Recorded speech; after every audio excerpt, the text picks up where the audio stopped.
Berhenti bicara tentang masa lalu. Saatnya menatap masa depan. Bersama Ishak Rafiq, Direktur Eksekutif Masa Depan Institut.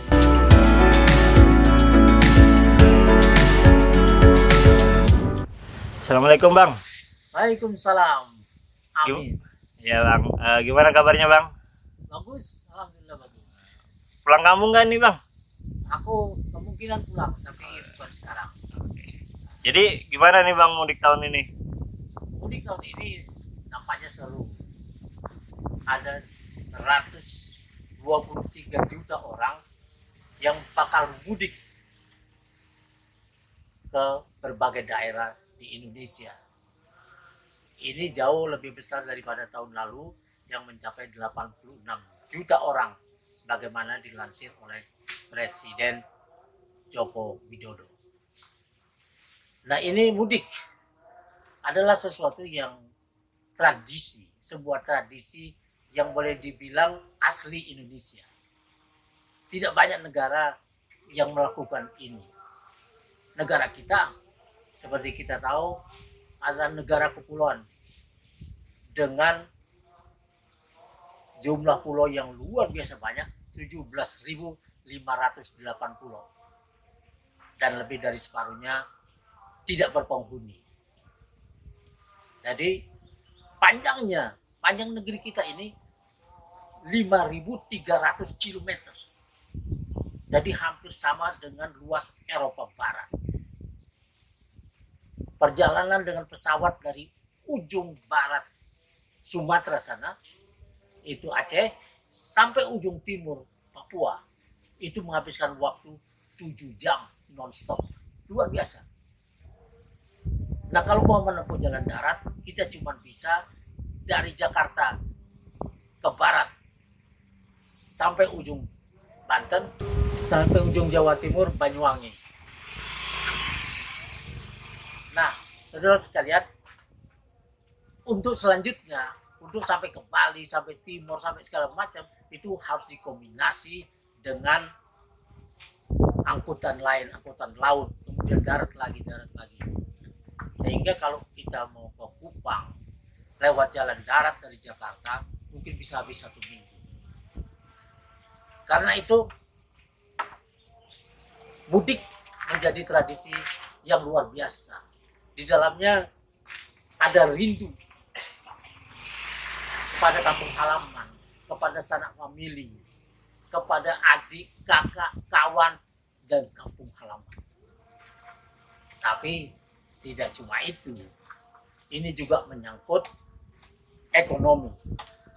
Pemerataan ekonomi bisa berjalan bersama arus mudik ini. Bila selama ini uang beredar 90% di Jawa, yang 80%-nya di ibu kota negara. Maka ketika datang Lebaran, uang beredar ini dibawa oleh para pemudik ke kampung halamannya. Di sana menghidupkan ekonomi. Jadi hambatan terhadap hal-hal seperti ini adalah hambatan terhadap kemakmuran daerah. Tidak boleh dilakukan.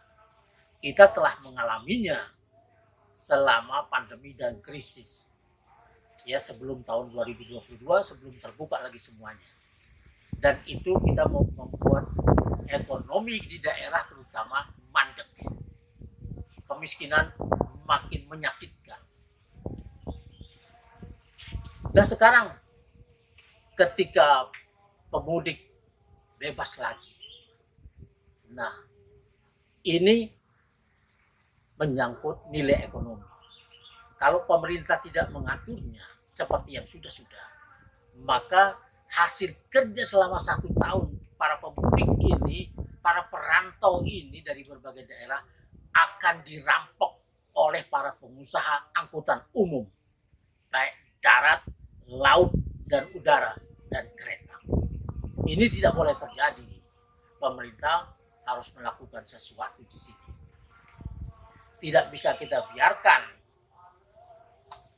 orang-orang itu ya yang hasil kerjanya tiba-tiba harus habis cuma untuk ongkos. angkutan umum sampai ke daerah. Apa yang harus dilakukan? Pemerintah pertama harus melakukan membuat regulasi bahwa pengusaha angkutan umum itu darat, laut, udara, kereta dan lain sebagainya tidak boleh menaikkan tarif selama arus mudik dari H-7 dan H+7. Tidak boleh ada kenaikan di situ dan bila perlu diturunkan. Apa yang harus dilakukan oleh pengusaha angkot adalah menambah armada.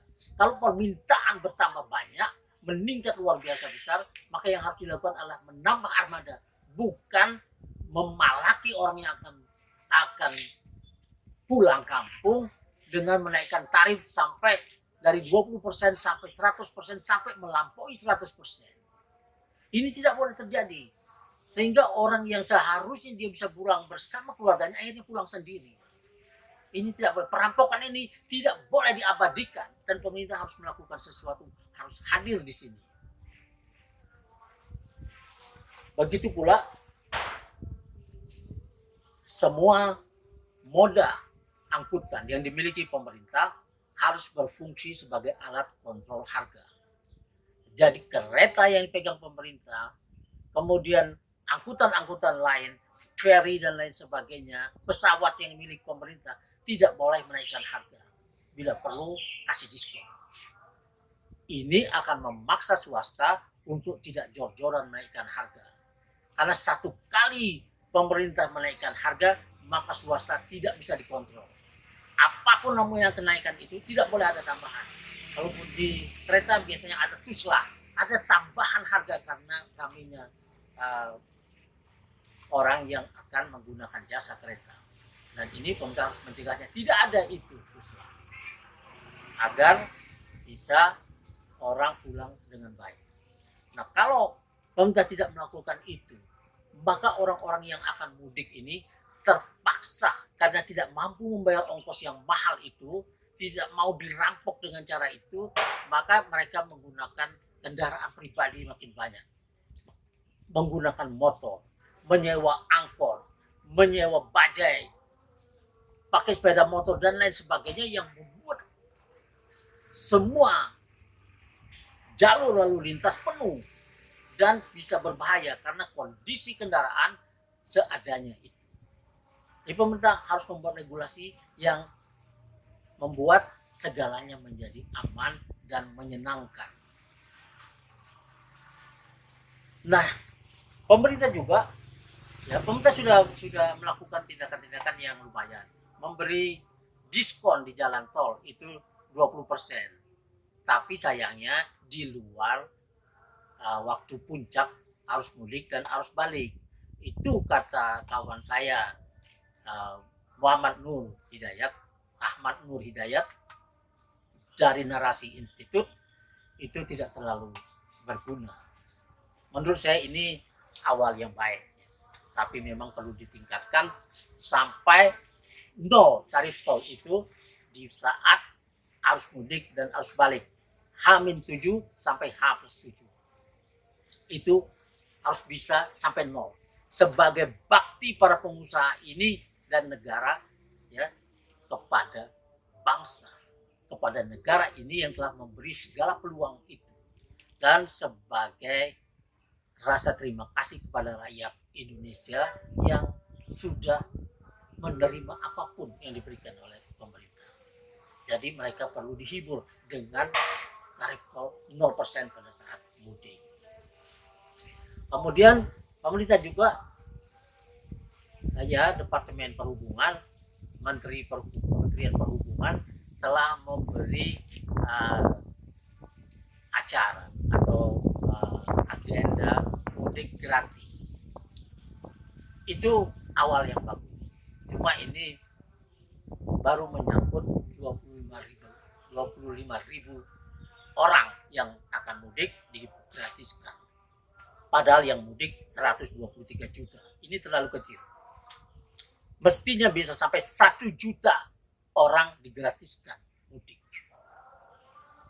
Tentu dengan menggandeng BUMN, dan perusahaan-perusahaan besar, pertambangan, perkebunan, retail-retail besar, supermarket, mall, dan lain sebagainya dalam bentuk CSR untuk menggratiskan arus mudik ini. Itulah yang harus dilakukan pemerintah. Sedangkan penambahan armada laut seperti yang dilakukan di Banten dengan membuka pelabuhan lagi, itu sesuatu yang bagus. Tempat lain juga harus melakukan hal yang sama. Ini negeri kepulauan. Kita harusnya pada saat seperti ini semua moda transport darat, laut, dan udara dihidupkan. Orang harus bisa berangkat dari Jakarta menuju Surabaya atau menuju Bali, menuju Timor, dan lain sebagainya. Pada saat arus mudik bisa naik kapal laut juga untuk mengurangi jalan darat itu. Itulah yang harus dilakukan pemerintah. Apalagi harus dilakukan lagi adalah pengaturan lalu lintas. Pasukan keamanan, polisi lalu lintas, dan dinas perhubungan